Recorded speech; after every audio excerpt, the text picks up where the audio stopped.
back, everyone.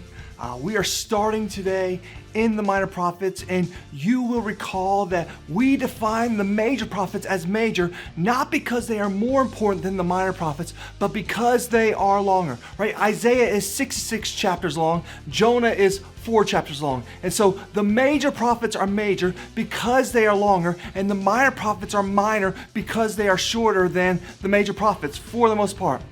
And so we move into our first minor prophet today, Hosea. And as we turn from Daniel, we turn the page right over to Hosea. We see, much like the major prophets, most of the minor prophets tell us when they are functioning as a prophet. That is, they give us the historical context for what they are about to write. And as we move into Hosea, we turn the page to Hosea chapter 1, and we see this in Hosea chapter 1 and verse 1. It says this. It says, "The word of the Lord that came to Hosea, son of Beeri, during the reigns of Uzziah, Jotham, Ahaz, and Hezekiah, kings of Judah, and during the reign of Jeroboam, this be Jeroboam II, Jeroboam, son of Joash, king of Israel, up north." And so Hosea is functioning as a prophet during the reign of 4 southern kings, right? The kings of Judah, Uzziah, Jotham, Ahaz, and Hezekiah. And at the very same time, the king up north in Israel is Jeroboam II. Now, think about this. Is there anyone else working as a prophet during this time? Well, yes, there is, right? Isaiah is working as a prophet. Remember, we read in Isaiah chapter 1 and verse 1 that the vision concerning Judah and Jerusalem that Isaiah, son of Amos, saw during the reigns of Uzziah, Jotham, Ahaz, and Hezekiah, kings of Judah. And so Isaiah and Hosea are both in Jerusalem and Judah, and they are working as prophets at the very same time. Now, think about this. We called Isaiah the thundering prophet, right? And he had 35 chapters 1 through 35 of Isaiah, of just dramatic judgment. And he was indeed the thundering prophet. And we turned the page over to Jeremiah, and we called Jeremiah the weeping prophet. And Jeremiah, remember, he had a terrible job to do, and it wrecked his health, and he hated his job. But somehow he was able to do it anyways. And we called Ezekiel, remember, we turned the page into Ezekiel, and we called Ezekiel the weird prophet, right? And he was the prophet who became kind of the street theater performer, right? And he was strange indeed. And then last time when we looked at Daniel, remember, he was in Babylon the whole time as when he was a prophet, and he was the wise or royal prophet. Right? And each of these prophets were very different one from another. But listen, not one of those prophets had a job that is as bad as Hosea does. Right? Even though Jeremiah had a very tough job and Ezekiel had a really, really hard job, neither was as tough as Hosea. Right? And think about this. Poor Hosea, right? He had the worst job of any prophet in the Bible. Right? In Isaiah, God, in a very legal sense, told Israel that, you have sinned and there are consequences for your behavior, and I'm going to carry out those consequences. And think about it, in Jeremiah, God said, you have sinned, and it totally breaks my heart. In Ezekiel, God said, I told you once, I told you twice, and you still didn't get it. So maybe, all right, some street theater will get your attention. But here in Hosea, God wants us to know how he feels. And in Hosea, God tells Hosea in chapter 1 and verse 2, listen to this. He says, "When the Lord began to speak through Hosea, the Lord said to him," think about this, "Go marry a promiscuous woman and have children with her. For like an adulterous wife, this land is guilty of unfaithfulness to the Lord." Now, we have seen God compare Israel as a son. Remember in Exodus chapter 4, verse 22, it says, "Israel is my firstborn son." Right? We've seen God compare Israel as a bride, and he is the bridegroom. Right? We've seen God compare Israel to a wife and God as the husband. Right? These are all different metaphors for the relationship between God and Israel. And here in Hosea, we focus on the relationship of God as a husband and Israel as his wife. And Israel at this point has turned away from God. right, turned away over and over and over again. And God has said, you know what? I want you to know how I feel. And so what does he do? He chooses Hosea and he tells him to go and marry an adulterous wife that will have children that are not yours. And then every time she runs off with one of her lovers, Hosea, I want you to tell me how you feel. And then when I tell you to take her back, I want you to tell me how that feels also. Right? And that will be Hosea's job. And what a terrible job it is, right? What a terrible job to be called to. In verse 3, this is what it says. It says, Hosea, it says, he married Gomer, daughter of Diblaim, and she conceived and bore him a son. Right? He married, think about this, not to be crude in any ways, but he marries the town whore.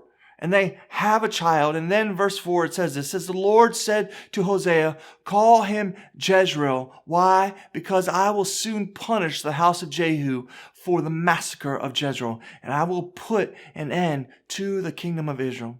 He says, I am going to end the northern kingdom. And that's exactly what God does in 722 BC. Remember that when Sennacherib, when Assyria comes down and totally obliterates Israel.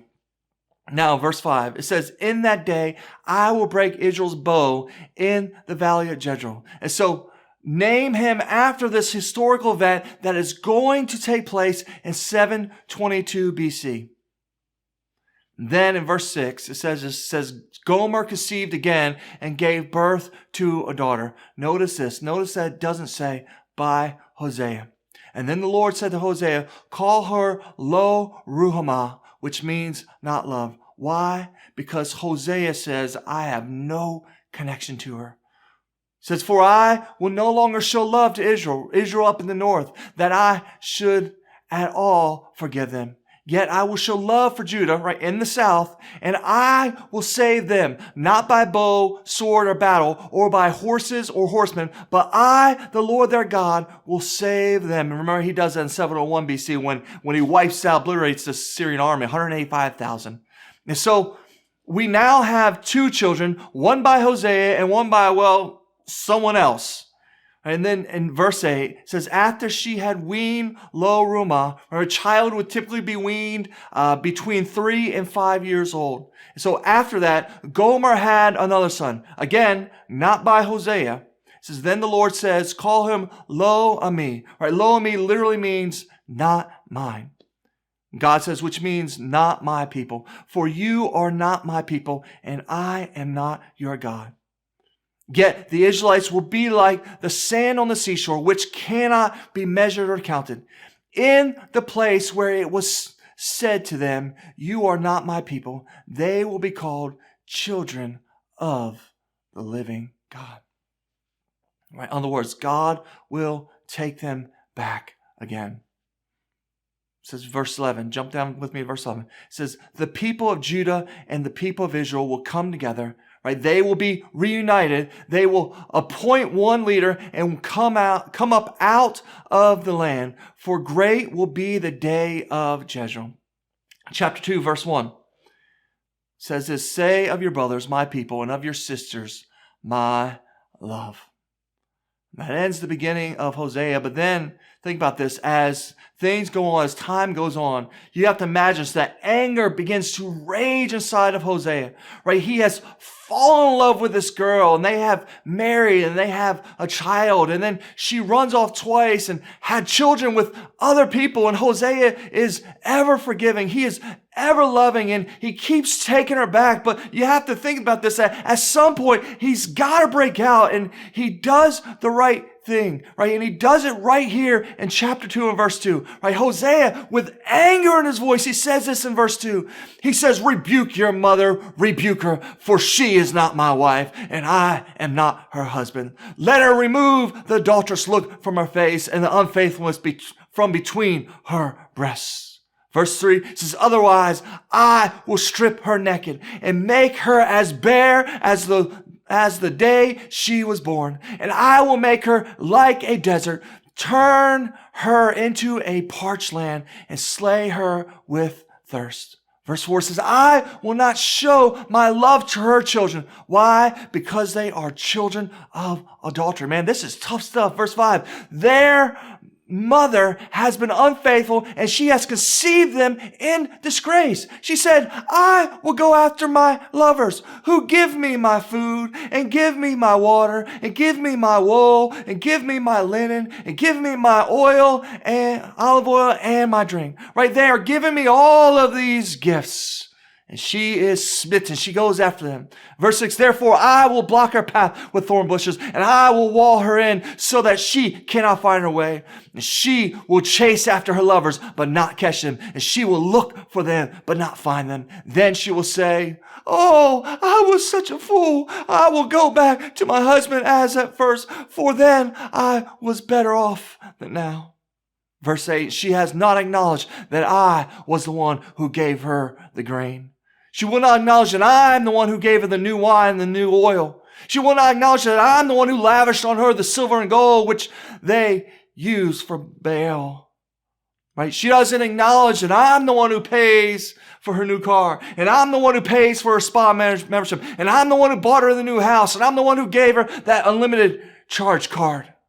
Well, in verse 9, therefore I will take away my grain when it ripens, and my new wine when it is ready. And I will take back my wool and my linen, intended to cover her naked body. So, verse 10, so now I will expose her lewdness before the eyes of her lovers. No one will take her out of my hands, and I will stop all of her celebrations. I mean, it just goes on and on and on. And then in chapter 3, in verse 1, it says this. It says, the Lord said to me, go show your love to your wife again. Though she is loved by another man and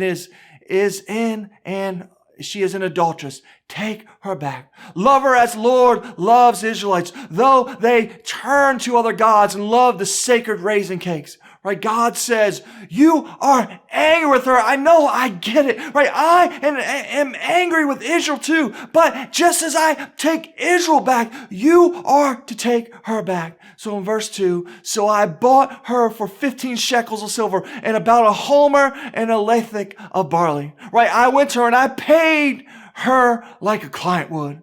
Then I told her, you are to live with me many days. You must not be a prostitute or be intimate with any man, and I will behave the same way towards you. Right? I offered to take her back. Right? I humiliated myself by going after her and begging her on my hands and knees and paying her more than even her clients were paying her. Right? And God says, you know what? I'm doing the exact same thing for Israel. Right? Do you see the parallels? So Hosea is writing all this, and God is saying, you know, I want my people to know how it feels to be on this end of things. And that is what Hosea does all the way through Hosea, all the way up to chapter 13. Right? Hosea, he just has a most inevitable task, right? Such a most inevitable job of any prophet in the Bible. Think about it. That's the book of Hosea. Well, next time, we'll look at the prophet Joel.